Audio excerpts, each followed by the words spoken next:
He beat Han's team with 3 players. No, he didn't, did he? 27, 49, 50, 78.6. Han was 77.8. Sometimes you got it, sometimes you don't. Over on Han's side, the injury bug hit him. But Gurley's back, 17 points, so 2 out of 3 real good weeks for Gurley. Mike Williams finally caught a touchdown in the year, 12.3 for him. And Darnold was fine, 19 points. Just unfortunate for Han that Jameis was on his bench, who threw 4 touchdowns and rushed for another one. And Manny Sanders, 157 receiving yards, 1 receiving touchdown, 1 passing touchdown. So, I mean, I don't think he could have got to the 150 mark if you put in his best lineup. But, man, he would have made a game of it, and that would have been fun. That would have been like Saints-Niners. All right. Let's talk about his injuries. Ryan Griffin, tight end, injured. Lots of good tight ends on the waiver wire this week if he's going to miss. So, and by good, I mean tight end. Alshon Jeffrey had a massive 0 points in his showing last night, going out with no catches, no targets, foot injury. He's done for the year. Darius Geis, knee injury, done for the year after his big breakout last week. Roquan Smith, middle linebacker, 1.5 points on Thursday night. Went out real early and is on IR. So 1, 2, 3, 4. 4 starters in the lineup, 4 people injured. And Devontae Adams with 4.1 points. So might as well have been injured. That's just, what can you do? You know, Han's set up real good going into next year, but maybe he can get picks 5 instead of 6. He'll be playing against Dan Evans. So, the last matchup to review is Dan Evans versus Danny Wynot. And both teams in the triple digits on this one, but Danny Wynot came out on top, and I didn't predict that, but, you know, good on Danny. Good on Danny for sticking with Drew Brees in the tough matchup. So, lots of players. Drew Brees, does he have it anymore? Does he not have it anymore? Put up 50 points. 50 fantasy points. 350 rushing passing yards. 5 passing touchdowns. 1 rush yard for 1 rush touchdown. 50 points. Number 1 player on the week. So, good job, Danny, for sticking with your studs. Philip Lindsay, 12.5. Cooper Kupp, 10.5. Tyler Higbee, 11.6. Chris Boswell, the kicker, 11. Stephon Diggs, 9.2. Unfortunately, injury bug hit him as well. I don't know if it's official yet, but Marvin Jones is on IR. He's done for the rest of the season. So, it just crushed this weekend. And how about Higbee? Higbee off the junk heap last 2 weeks, probably the number 1 tight end. Either way, Danny Wynot is a juggernaut in these first pick overall playoffs. He's been in it twice and won first overall pick twice. He's been in the top half playoffs twice. Once he made the final, once he lost in the first round. So, I mean, he's a wild card, and I play him next week. Then you look over at Dan Evans' team with his 105. Devonta Freeman came back with a vengeance. Actually, both Atlanta players for Dan Evans. 15.4 for Freeman and 13.6 for Calvin Ridley. So those are good games. 12 points for Hunter Henry. 14 points for Cooper Kupp. 12 points for Robbie Gould. The biggest difference, 11.96. Not a good game for Kyler Murray, but he's a rookie. You know, you kind of got to get the good with the bad. But when your quarterback gets outscored by 39 points, it's going to be tough to win. Alvin Kamara, what a bust. What is happening? The Saints scored 46 points, and he got 43 total yards and a fumble. He looks like the worst running back on the team. If they could get him going, man, they could be dangerous. More dangerous. Speaking of injury bugs, Calvin Ridley done for the year for Dan's team. So, what do you do? Looking down at defenses, they were pretty even. They were exactly even. Both of them had 19.5 points. So that was a good result. Now, here's the interesting one. Dan played Ryan Tannehill over Kyler Murray, he would have gotten up to 127. So that would have been close, but he wouldn't have won it. But man, how good has Ryan Tannehill been this year since he took over? Zach Pascal, wide receiver for Indy, 15.4 points on the bench. Noah Fant, you're not playing him over Hunter Henry, and we can't put tight ends in our flex spots. Although that might be something we want to look at next year. Should we have a WRT spot, or should we just leave tight end as one since they're mostly garbage? Terry McLaurin, 13.7 points. So some good players on the bench. But on Danny's bench, you look at Danny's bench, he had Deontay Johnson, 22.5 on his bench. And Robert Woods, again, got his first receiving touchdown of the year, but Robert Woods, 2 weeks in a row, has been huge. So Danny loses Marvin Jones in his starting lineup, but he's got Robert Woods or Johnson or just to jump back in. And it looks like James Conner might come back this week too, so you never know. But, so 2-2 on the week. 2 good picks, 2 bad picks. So what do we got for coming up? So you got Devin against Rich in the most of the season was 1 versus 2 high scoring teams in the league. So that'll be an interesting matchup. I'm not going to go through all the preview, just give you what's coming up. Graham versus Matty Ice. So both those guys have made the playoffs every year they've been in the league. They've only been in the league a few. But, they've both been, maybe. I can't remember if Graham made it in his first year or not. But, Matty Ice has been there. I think they've been in the league for 3 years. Both teams, a part of my, the final 4 teams are, I think if I look back, I called them the elite early in the season, and we were all trying to break into the elite. So it'll be interesting to see who comes out on top of that one. Down at the bottom, you got number 1 seed in the bottom, Jason Calder going against Mike Yip.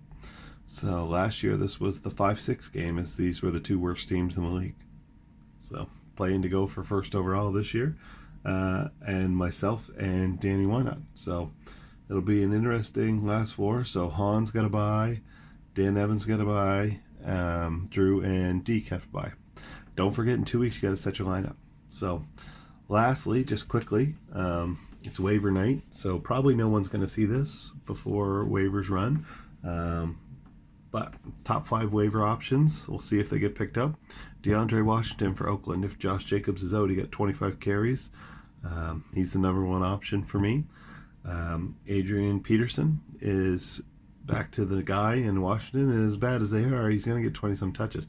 Not a great week against Philly this week, but next week going against the Giants. So if you needed a start, he's still going to get 20 touches. So it could be an option for you. Number 1 wide receiver on the board, number 3 player for me would be Allen Hurns. If Devontae Adams has a concussion, which it appears he might, they've got a good matchup in Miami.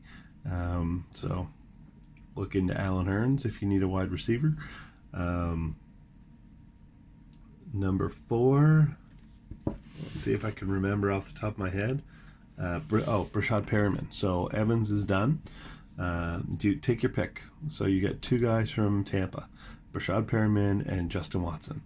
one of those guys is going to start and get some routes. They both got routes last week, so I think Rashad Perriman probably has the better run out, but Watson got 8 targets last game after Evans went out, so one of those guys. I picked Perriman as my number 4, and my number 5 is Boston Scott. So I don't expect to see Jordan Howard.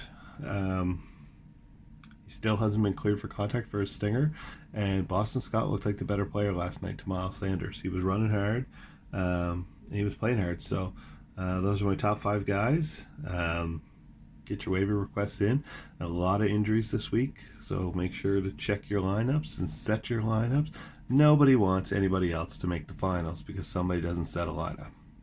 Except for the person that makes the finals, they don't care, right? But the rest of us, I want to see your A team versus, I want to see Devin's A team versus Rich's A team, and I want to see Graham's A team versus Matt's A team. So I would like the best players. It'd be awesome if that was just 2 high-scoring matches. And down in the bottom half, we should do the same thing. Because remember, we're playing off for high picks for next year. Some of us hemorrhaged our draft picks, but we're still playing, I just had an image pop into my head.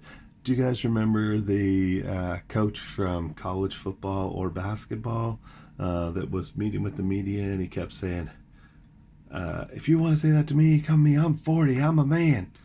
That is the image I had of Derek telling me today that he's 53, he can handle it, when he benched his starting quarterback for his backup, because 38-year-old me could not handle it.